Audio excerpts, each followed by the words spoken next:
wants to start? Hello, Aaron Davis from Goldsmiths. Yes, there doesn't seem a lot of rationality in either of what you're presenting. And I'm trying to get my head around it. Although I think in financial markets, the rationality isn't whether it makes any sense. It's what the rationality is that's shared. Everyone else is doing it and agrees in the line, and that's what's rational. But my main question is on the education, the treasury. And I mean, as you painted it, just like PFI and the rest of it, it's quite clear that we're building up huge debt levels. And why? What is the mentality of the people working in the treasury who are supposed to be experts? Now, one obvious answer is conspiracy, but I'd like to think there's another answer. But why do these brilliant mathematicians who work in the treasury not see this or admit this is what's happening? What is their mentality? Why does it work? Very hard question.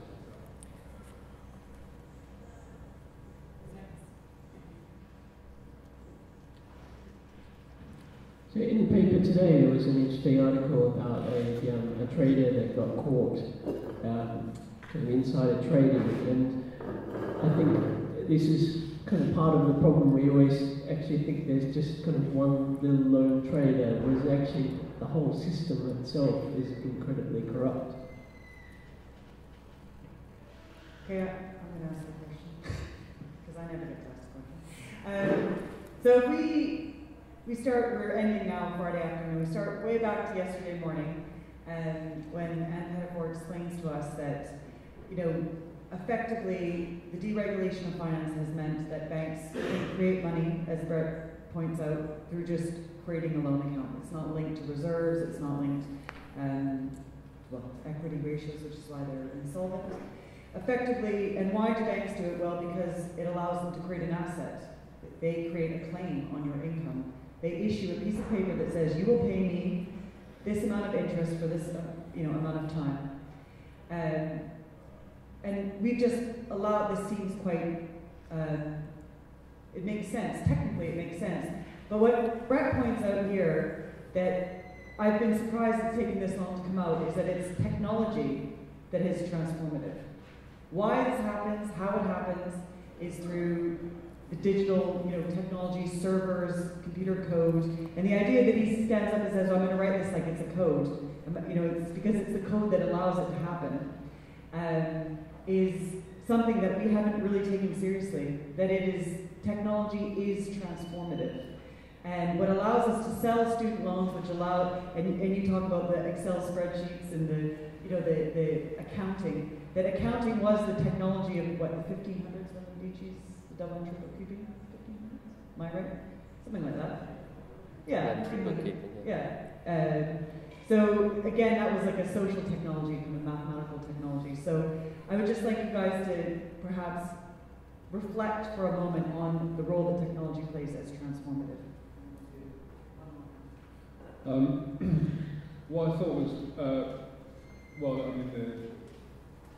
they're both powerful examples of this, but particularly in Brett's case, is if you're of the left, if you're steeped in critical scholarship, and if you're campaigning for social justice, what you're trying to do all the time is make the hidden visible, make the hidden social relation visible, and that's why it's hard, because it's hard to do that while invisible, because people are not in the same space and time. So it's difficult, and that was what was brilliant, particularly brilliant about what Brett did. Now, effectively for me, what Brett was talking about was the Marxist concept of fictitious commodities. Value is, in a strict Marxist sense, is human, but I would certainly bring in the ecological. Value is nature, and value is human labour power. And what you did brilliantly was to help us to visualise that. And I think for all of us, it's crucial to do that. And I think that when we're talking about financialisation and alternatives, just as a thing to guide us, as a principle to guide us, is how do we make those hidden social relations visible? So we take a round of answers and then another round of questions. Or do you want more questions? No, I'll go now. Yeah.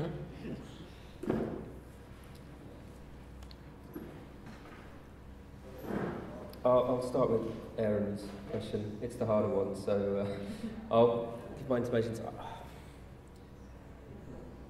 What puzzles me is why so much around this was fixed in 2006, 2007. You know, the discount rates I've sketched over, they were last changed in 2006. The hurdle rate and the financial reporting rate. Cost of borrowing's been, well, the central bank rate's been 0.5% for 6 years, and that hasn't, and the government cost of borrowing is around 2%. It hasn't gone through to the discount rate. That's telling you something about how they're misrepresenting future of the country in a certain sense, in terms of whether they invest in large infrastructure projects or whether they sell something like student loans or other financial assets. They're just not, they're discounting too much those payments that are, that income that's expected to come in the future.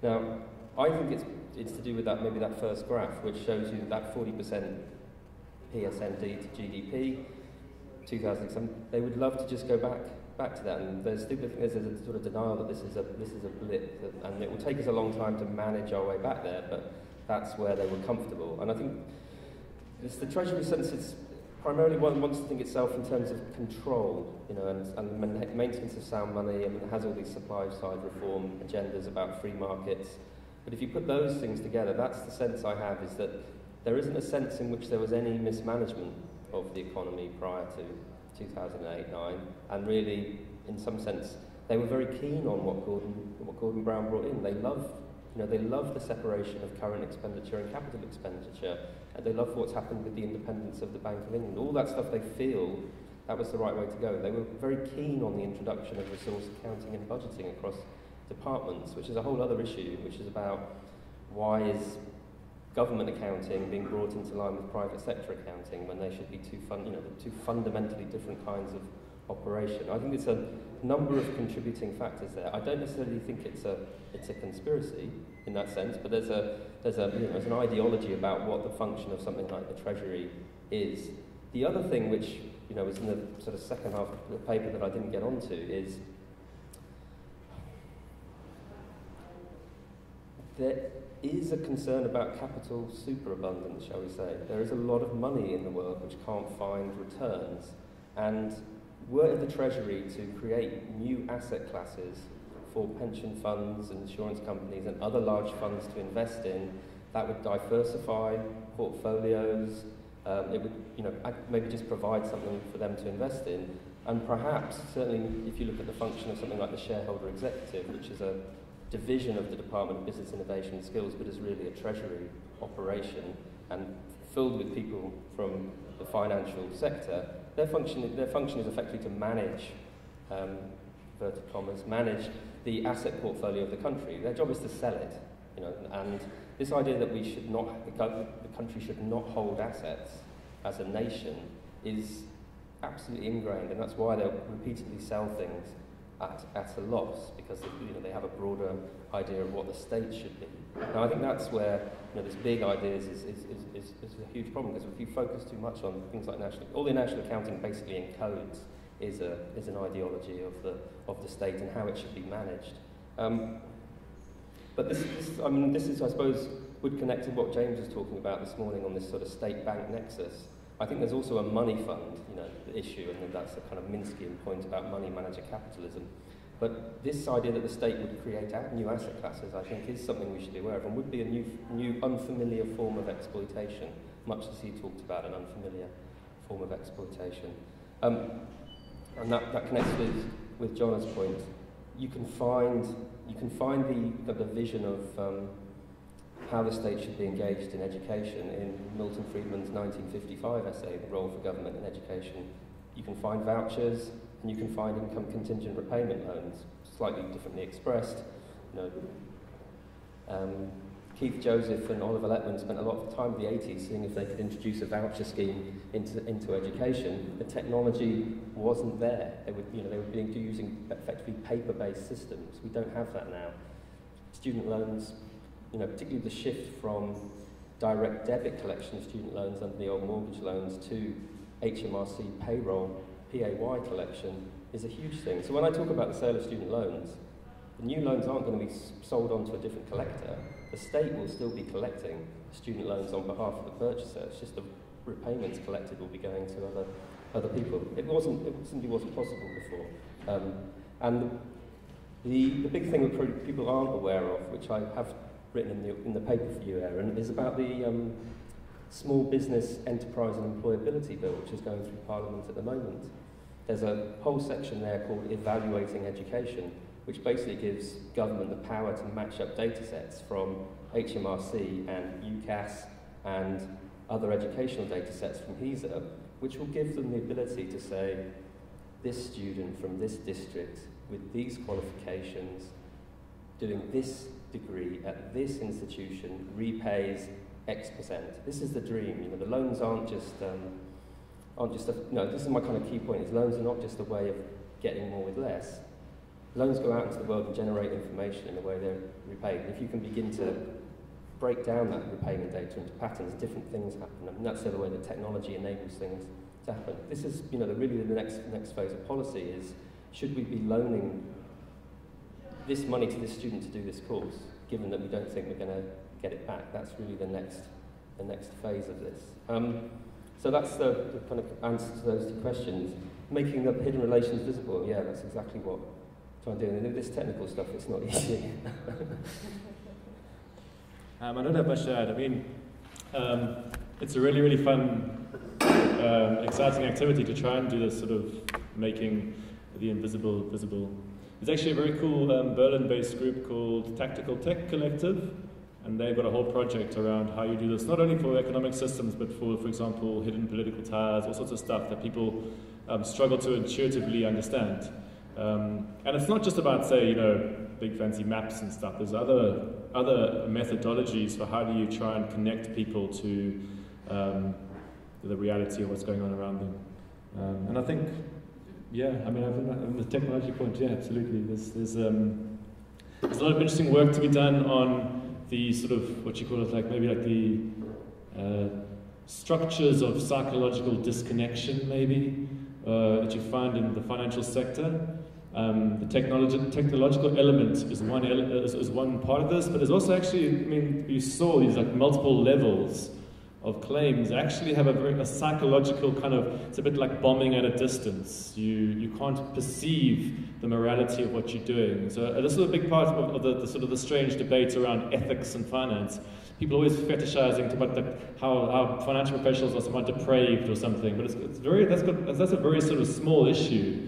The much bigger issue is sort of the perceived amorality of the process, which is created by the fact that there's all these sort of levels in between stuff, which makes it actually hard for people to understand, make a moral judgment of what they're doing.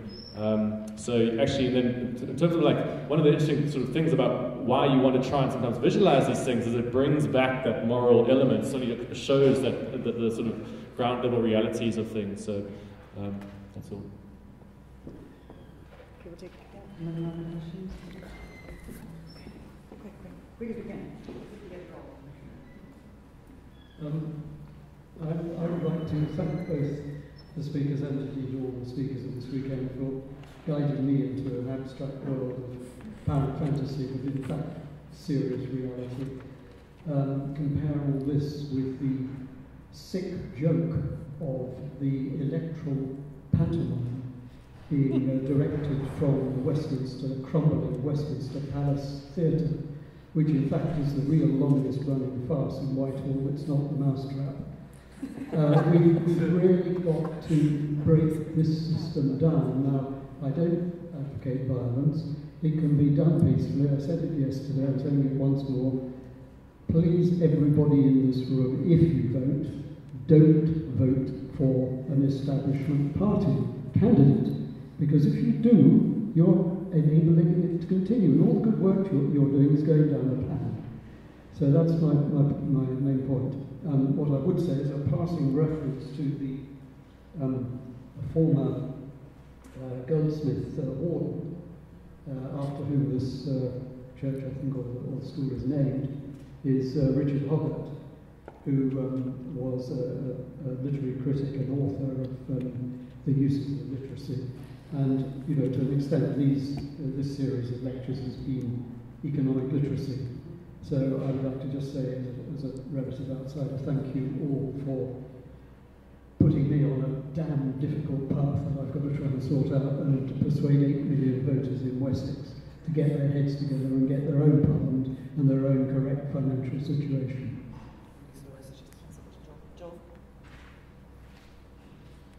I'm pleased there's been a couple of speakers today talking about the role of the Treasury in financialisation and sort of pushing this neoliberal agenda. I think the role of the Treasury is often under scrutinised when it comes to both campaigners and financial commentators and their assessment of the economy. And yeah, Andrew, I guess, mentioned the role of the Treasury in things like discount rate, the way student loans are priced. Also a major factor in the PFY and the way that private sector finance is favoured over public finance.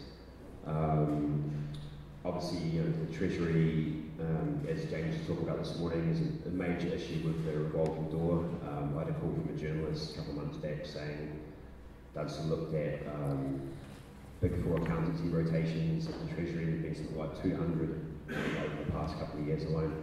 So, what do we do about the Treasury? How can we democratise it? After all, you know, it's a Treasury that's prevented the Green Investment Bank from borrowing. So many of these problems lead back to its door. What can be done?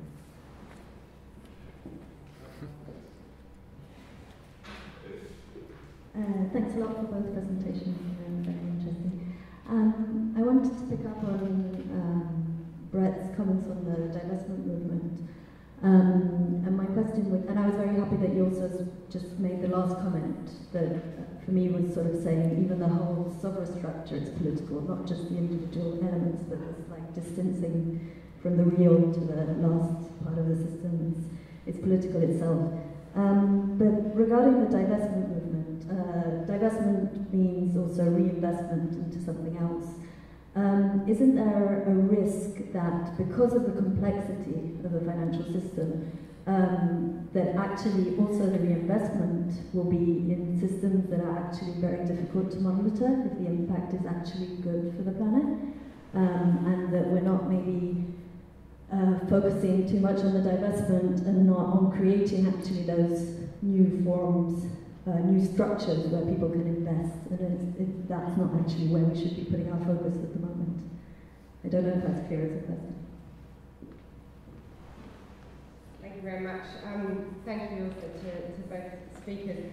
I guess I wanted to throw another issue into the mix, really, and I'm glad that you mentioned ethics and finance there in the end, because I think there's a sort of a little bit of an elephant in the room around investment and ethics. I think we talk a lot about the need for good investment or investment in purposeful activities, socially useful things, etc. And to my mind, that often can perhaps obfuscate what's at stake here. And you highlight quite clearly that what we're dealing with is a set of mechanisms that have ethical and political implications, that we're not talking here about investing in one thing rather than another, you know, divesting from arms and investing in education as a good thing, but the way that investment is undertaken with financialisation, we're talking about a set of disciplinary mechanisms, and that they themselves do something to transform social relations. I think that's really important, and the one thing that hasn't really been talked about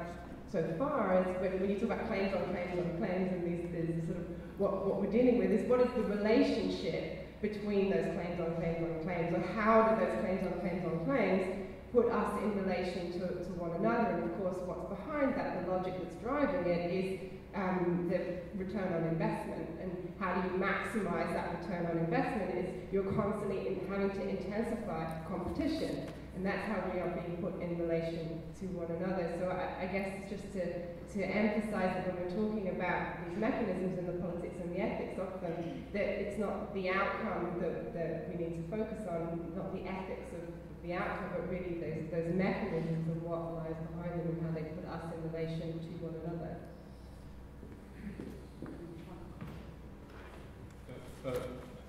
Just a technical question about the loans.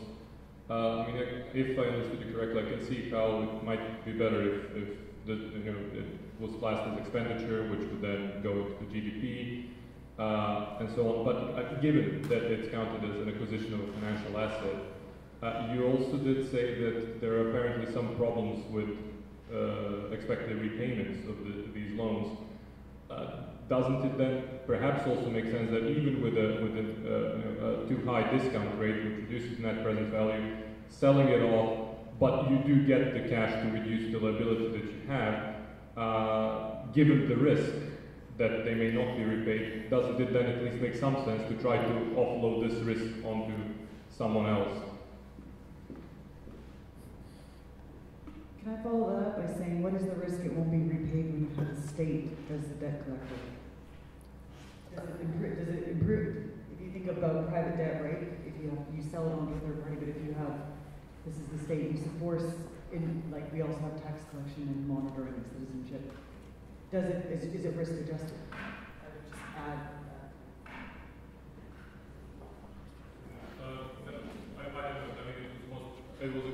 It was a question. Although I guess if you default, they don't have the money to pay it, and they don't have the money to pay it, it doesn't matter. The state might more easily put you in jail for that than a private debt collector, but you still won't be repaying. But I don't know. I mean, I don't know how risk adjusted. Yeah. You have to skew the risk from a private collector to the state having that. All state debt is risk adjusted. I just building on what you said. So were you referring back to a traditional market-based allocation versus state-based allocation there? As in the mechanisms that money is allocated or that financial resources are allocated rather through these financial instruments and they're market-based to them, and is the only alternative to that a state-based method of allocation? And if so, I guess the more relevant question is how do we make sure there's some kind of public ownership over the state-based allocation? Because we can also have state-based allocation that is very elitist and completely divorced from the kind of public interest.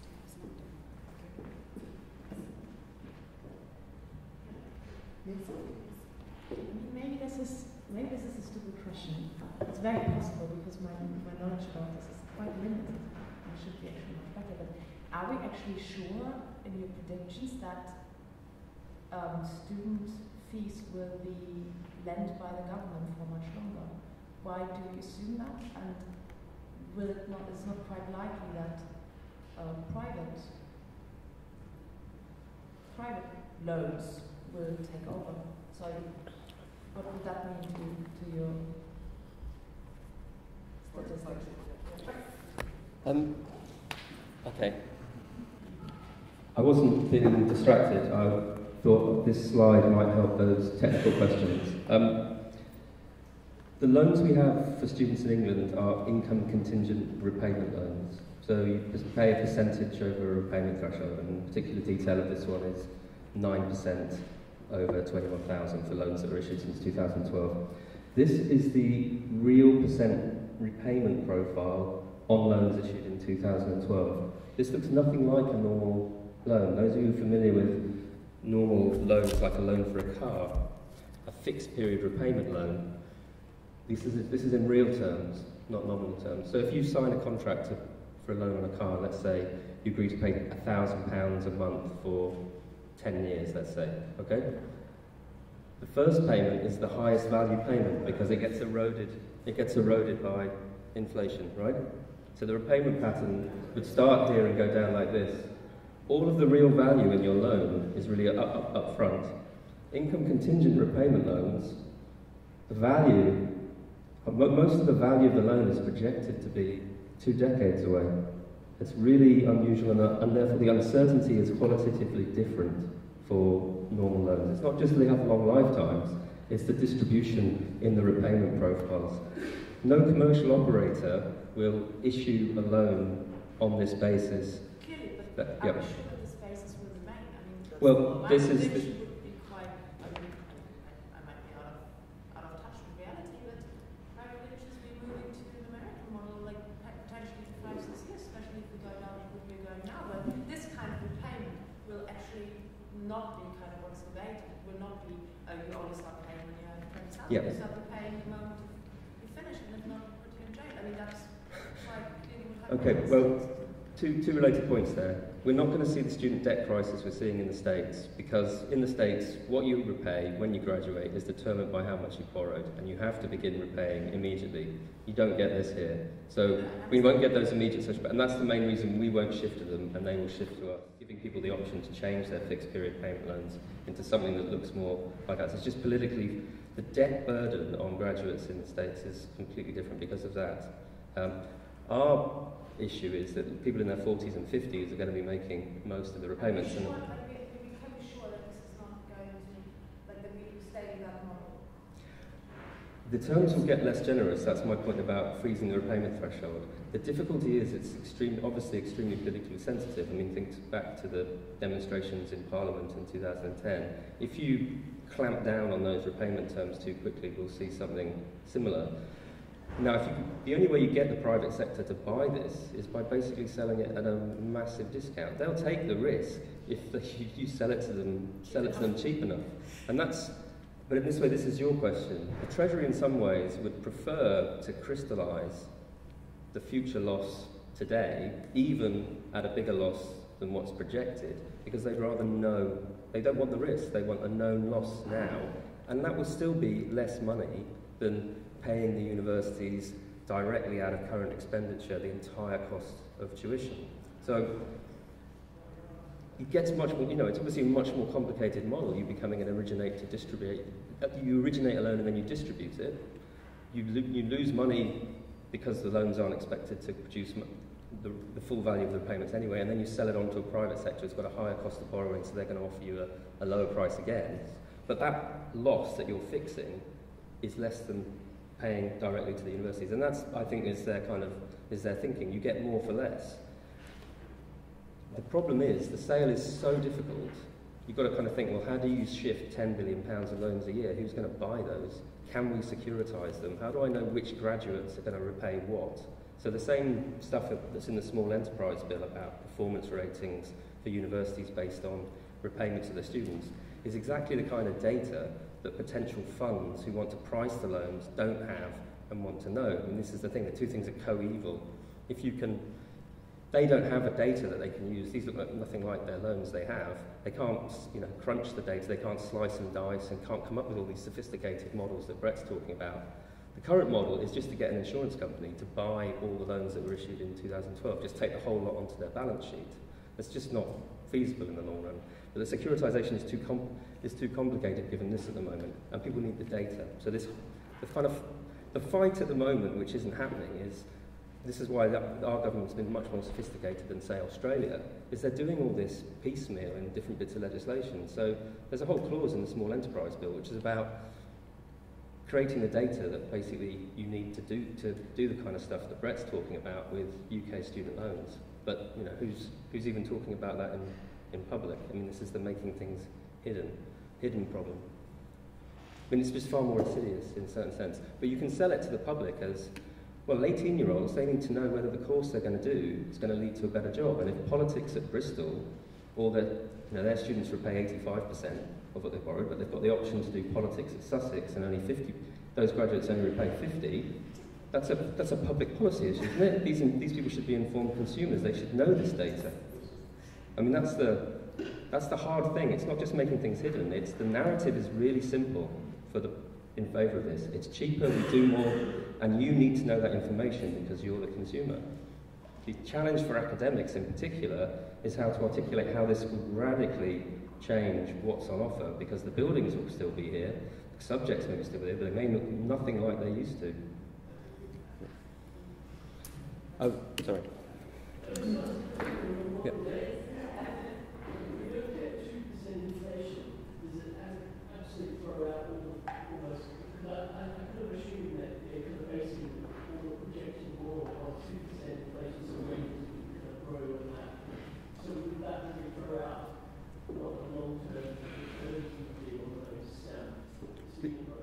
I think last year's Office of Budget Responsibility Fiscal Sustainability Report revised down growth after 2020 and inflation to 1.5.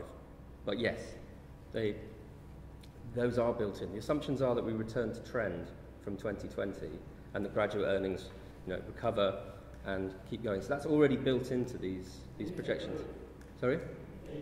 Well, then we probably have got a bigger problem with capitalism. I think student loans at that point may not be forefront of everybody's mind. Yeah. I won't go too long.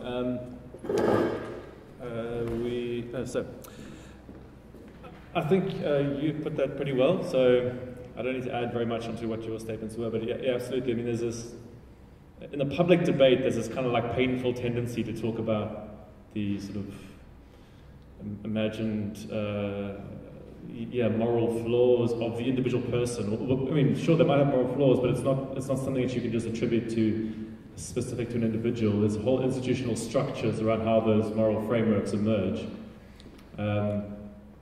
So yeah, that's very. If you actually want to make proper changes to a system, merely talking about socially useful investment doesn't really do very much.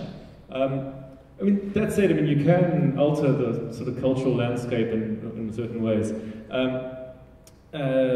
But yeah, I mean, like actually, one thing I didn't get into with all those claims upon claims upon claims, that there's different politics within those. I mean, so when we're thinking about, say, debt,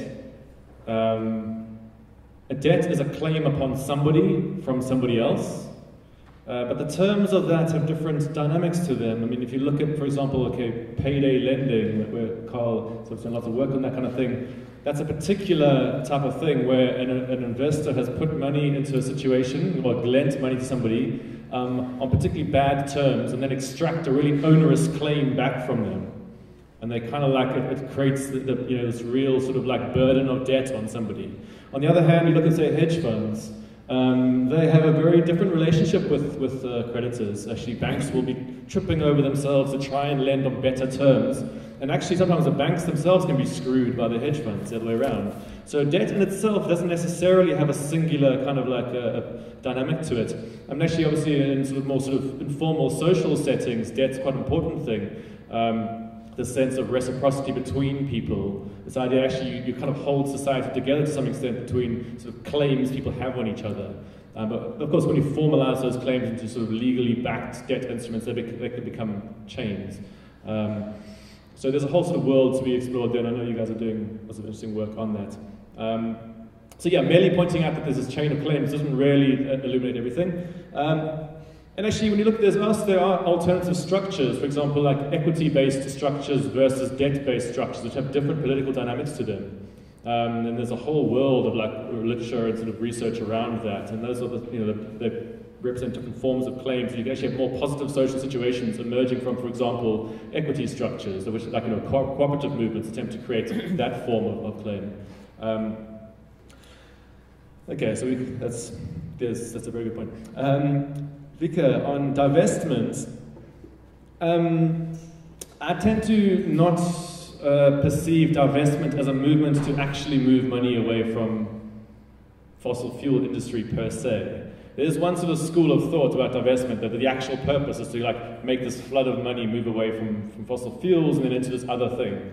But in reality, the entire world is compromised by the fact that it depends on fossil fuels. So, I mean, of course, by definition, what you move into will also be kind of compromised. And it's like a slightly shallow thing to say you just like can extract money out of fossil fuels and then you somehow end up somewhere else.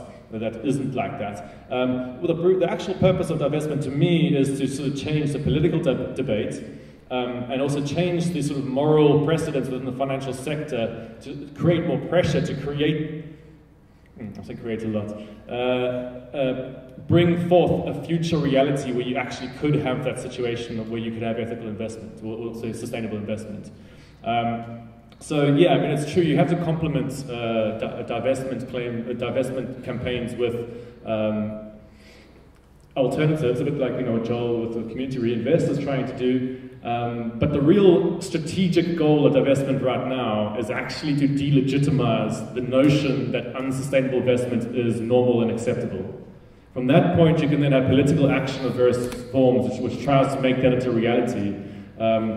But I mean, sort of, it's not really a critique of divestment to say, oh well, there's kind of like, and actually, like one of the main comebacks of the oil industry is to point out the lack of alternatives. So they're a bit like, it's a little bit like, you know, like a back in the day when, I think maybe it's a bad analogy, but like a plumber that's used to working with like lead pipes would be like, well, all the houses have lead pipes right now, so, you know, there's no alternative, I'm afraid, and I'm just the plumber who maintains these lead pipes. So to do that, or slowly poisoning you, I'm sorry about that. Or like whatever else is like asbestos in my ceiling. Well, we don't have any alternative right now, so, you know. The point of it is, and this is a kind of certain like morality that you derive from pointing out that the existing society relies on a certain infrastructure, and that you then maintain that infrastructure, and that you therefore are good because you're the maintainer of the infrastructure. And this is what oil companies do. And then they point to the lack of alternatives. And actually, the alternative thing what divestment groups say is like, well, we don't want a world where that's the only option. We want you to start thinking about how you build the alternative infrastructure. So you target the perceived lack of agency. And that's a kind of and that turns into political battle and so on. So yeah, but it's complicated. Excellent. Well, round of applause for our speakers. So we have